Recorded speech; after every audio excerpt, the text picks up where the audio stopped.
get 'em.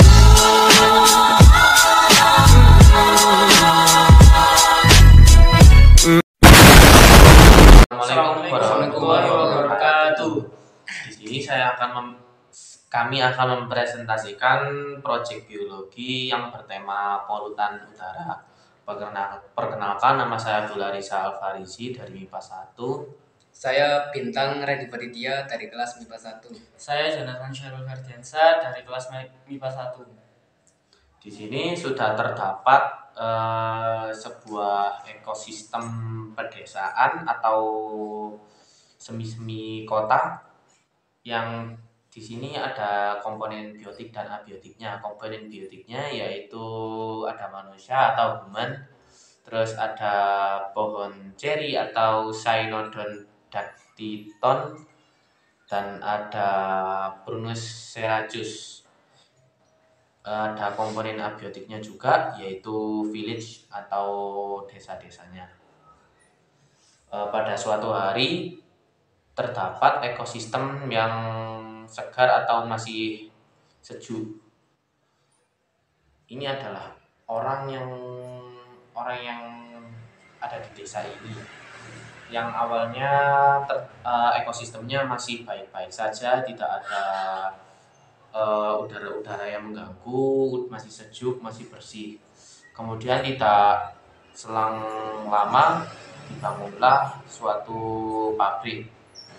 Kemudian dibangunlah pabrik oleh seseorang yang baru di ekosistem tersebut, yang awalnya udaranya masih baik-baik saja menjadi banyak debunya. Di sini pabriknya mengeluarkan asap dari asap rokok yang telah dibakar, sehingga mengeluarkan asap dan menjadi polutannya sebagai polutannya. Awan-awan udara-udara yang awalnya sejuk sekarang telah menjadi agak berdebu atau menjadi kotor karena kan asap pabrik. Kemudian mekanisme cara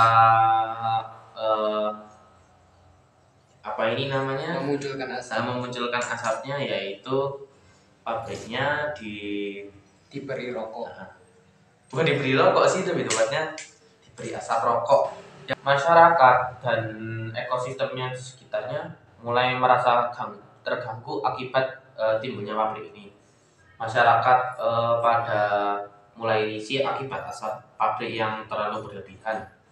Tumbuhan di sekitar dan ekosistem mulai layu dan kering karena terlalu banyak karbon dioksida yang diserap oleh mereka, sehingga menghasilkan oksigen yang tidak terlalu bagus untuk dihirup. Berikut kami akan membacakan narasi beritanya. Berdasarkan data dari Air Visual yang dirilis Selasa pagi 25 Juni 2019, Jakarta merupakan kota dengan tingkat polusi udara terburuk di dunia. Ibu kota lebih tercemar dari Lahore, Pakistan, dan Hanoi, Vietnam, yang masing-masing berada di peringkat 2 dan ketiga. Selain itu, situs Lembaga Swadaya Masyarakat atau LSM Greenpeace melaporkan bahwa Jakarta merupakan salah satu kota di Asia Tenggara dengan tingkat polusi terburuk. Greenpeace menyatakan peningkatan jumlah kendaraan pribadi penyebab kualitas udara di ibu kota Indonesia ini semakin memburuk.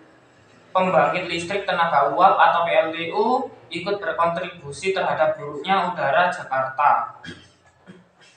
Selain kendaraan bermotor, debu proyek juga menjadi salah satu sebab pencemaran di Jakarta, salah satu kota di metropolitan yang sedang giat membangun. Udara merupakan faktor yang penting dalam hidup dan kehidupan. Namun seiring dengan perkembangan pembangunan visi kota dan pusat-pusat industri serta berkembangnya transportasi, maka kualitas udara pun mengalami perubahan yang disebabkan oleh terjadinya pencemaran udara. Sebagai berubahnya salah satu komposisi udara dari keadaan yang normal, yaitu maksudnya zat pencemaran yang berbentuk gas-gas dan partikel kecil atau aerosol ke dalam udara dalam jumlah tertentu untuk jangka waktu yang cukup lama sehingga dapat mengganggu kehidupan manusia, hewan, dan tanaman. Hal tersebut sangat beralasan dilansir dari FOA Indonesia Sabtu. Polusi udara merenggut 800 jiwa setiap jam atau 13 jiwa setiap menit, di mana angka ini 3 kali lebih besar dibanding jumlah orang yang menjadi korban penyakit malaria, TBC, dan AIDS secara bersama-sama setiap tahun. Upaya untuk meningkatkan kesadaran masyarakat terhadap polusi udara jadi perhatian di berbagai negara. Tak hanya di Jakarta, saat perayaan Hari Lingkungan Sedunia pada awal Juni 2019, ratusan aktivis menghimbau untuk mengatasi polusi udara.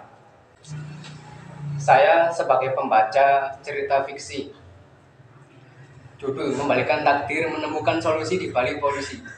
Pada suatu masa di sebuah kota bernama Green Haven, udara yang sangat segar dan bersih berubah menjadi kabut beracun yang mengancam kesehatan.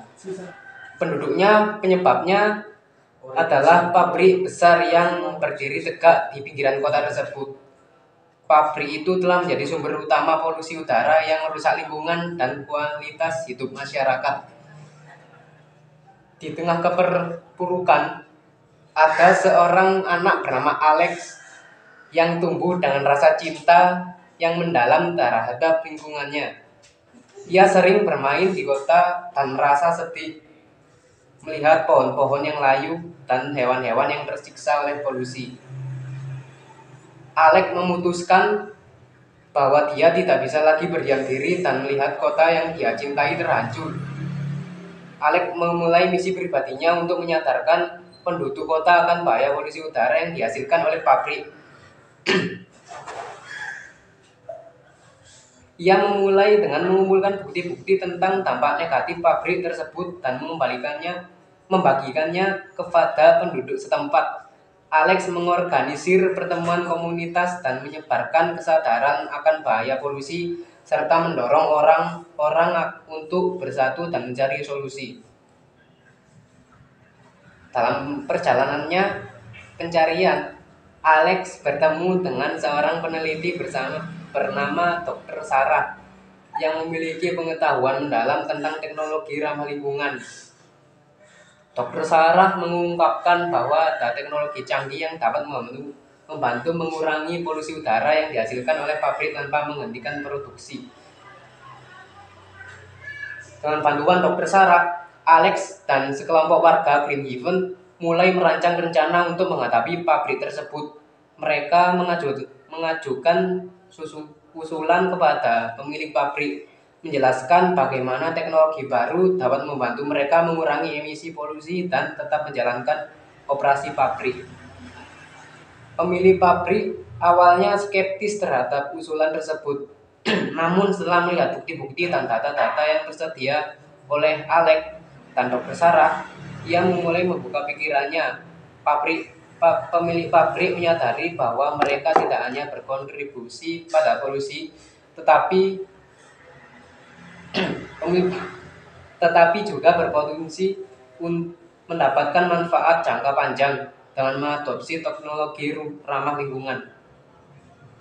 Akhirnya, pemilik pabrik dan komunitas Green Haven sepakat untuk bekerja sama. Pabrik menginvestasikan dana dalam pengembangan dan menerapkan teknologi baru yang akan mengurangi polusi udara secara signifikan.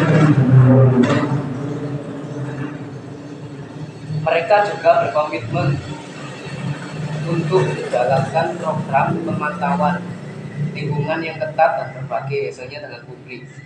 Dalam beberapa bulan, pabrik mengalami perubahan besar. Emisi polusi udara telah berkurang secara signifikan dan udara Green Haven mulai kembali bersih dan segar. Masyarakat setempat merasa lega dan bersemangat untuk menjaga lingkungannya. Sekian, terima kasih.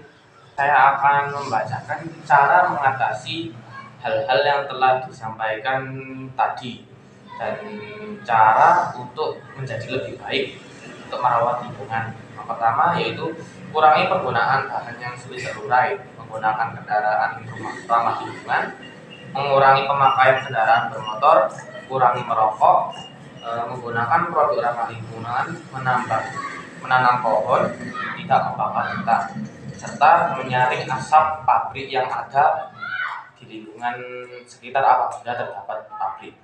Sekian dari kelompok kami. Apabila terdapat kesalahan atau kekurangan dalam menyampaikan proyeknya, mohon dimaafkan. Assalamualaikum warahmatullahi wabarakatuh.